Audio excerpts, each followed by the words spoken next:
Welcome to CRM Experts in Their Own Words. I'm Chris Buckles, editor of Forecasting Clouds, and with me is Esteban Kolsky. Esteban, you are sort of somewhat of a Renaissance man in this world. So why don't you describe what you see your professional title and role as being?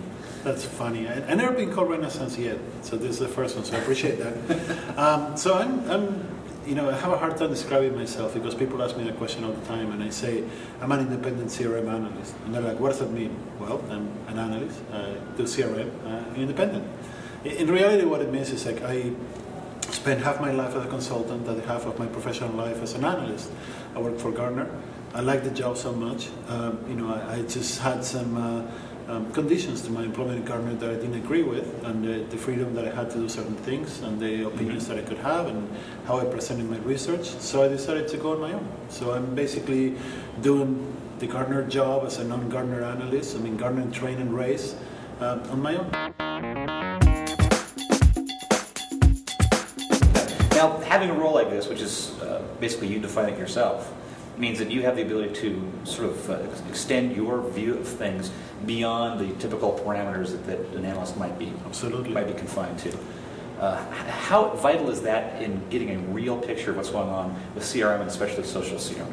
I think that's a critical point because one of the problems that all research houses had, I'm not going to pick on Gartner. Gartner was the best job that I ever had, bar none. It's a great company and everything, but one of the problems that our research houses have is the structure. If you're an analyst in CRM, you're an analyst in CRM.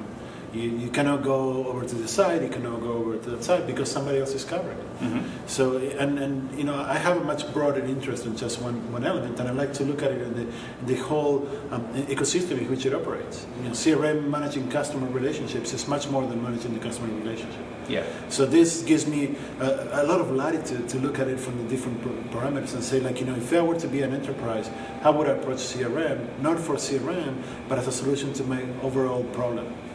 Companies don't have a problem selling. They don't know how to sell. They don't have a problem marketing. They don't know how to market.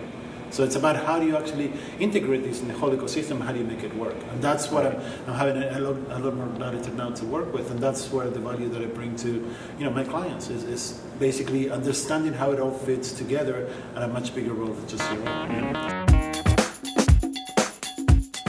So you just mentioned the whole idea of that much more holistic view of what goes on in business, a much more integrated view of what goes on in a business, and we've been writing a little bit about the idea that the idea of the front end back end dichotomy has to be smashed in order for the real power of all stuff to be kind of turned loose, and companies have a really hard time busting through that thinking. Have you ever seen anybody really successfully get their head around that idea that this is the business software ecosystem they've built is one environment, not a whole bunch of territories? Yeah-ish, no-ish. It's like there's not a right answer there. I mean, by the way, I call that the membrane, right between the internal, external, front office, back office, because it acts like a membrane. I mean, information goes through as long as through established, pathways or pores or in a certain way. Mm-hmm. But like you said, I mean, the key here is smash that to pieces and create an ecosystem where the company and the client work together towards a common goal.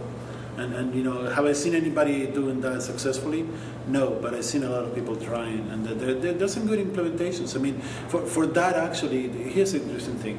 We're talking about CRM and social CRM as dealing with the customer, right? Mm-hmm. And we say how the customer wants to get into the organization, and we want to be social.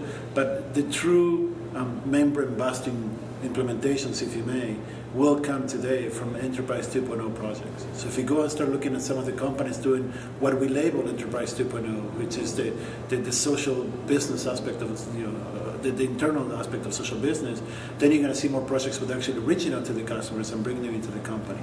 I've seen some vendors with customer advisory boards and executive councils do these. I've seen some companies through focus groups and market research in a different way than it used to be, much more dynamic, much more flexible doing this. I've seen companies that reach out to bloggers, especially in social media, to help them, to help the company promote a certain item or to help the company explain a certain concept. I mean, I talk to bloggers all the time, and they tell me, company XYZ reached out to me and they said, we wanted to try this. I even got an offer from a couple of those companies, the last few weeks to drive a car or to test a product. It's not what I do. I mean, I have no influence into who drives what car. Yeah. Right. But I can see how if somebody within my same demographic or sociographic or behavioral attitudinal actions that gets influenced by me would actually consider my opinion to be worth something.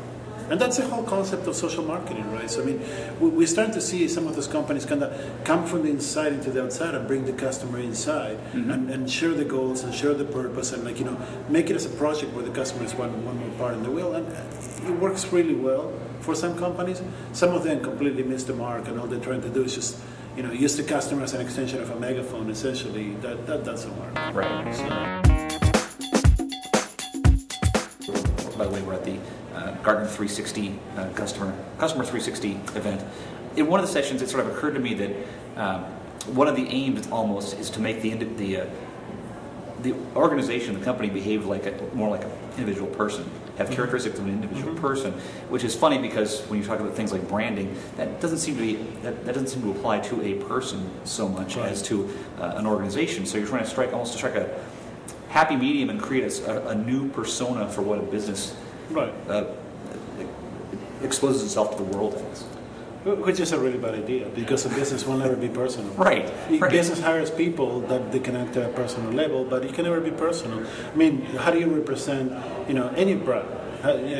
There's a representation in every customer's mind of what the brand represents, but it's not a person. It's a brand. It's an entity. It's a business. It's a legal persona, if you may, but it doesn't need to be a legal persona. It needs to be a person. So that's why you hire people that interact with the people. That's why all the names that I mentioned and some more will actually become part of the solution. You need to find the people within your company that will become the face for the company. You cannot give a face to a company. You cannot ascribe personality and other human-like, activities or parameters to a company. There's not going to be some company avatar you create that's going to go out and be like Mickey Mouse for Disney or something. Yeah, it's just not going to happen. So that's, like a few years ago we had these chatbots and virtual agents that we did, right? We created these avatars and people talking through automatic interactions and so forth. And there's a value there.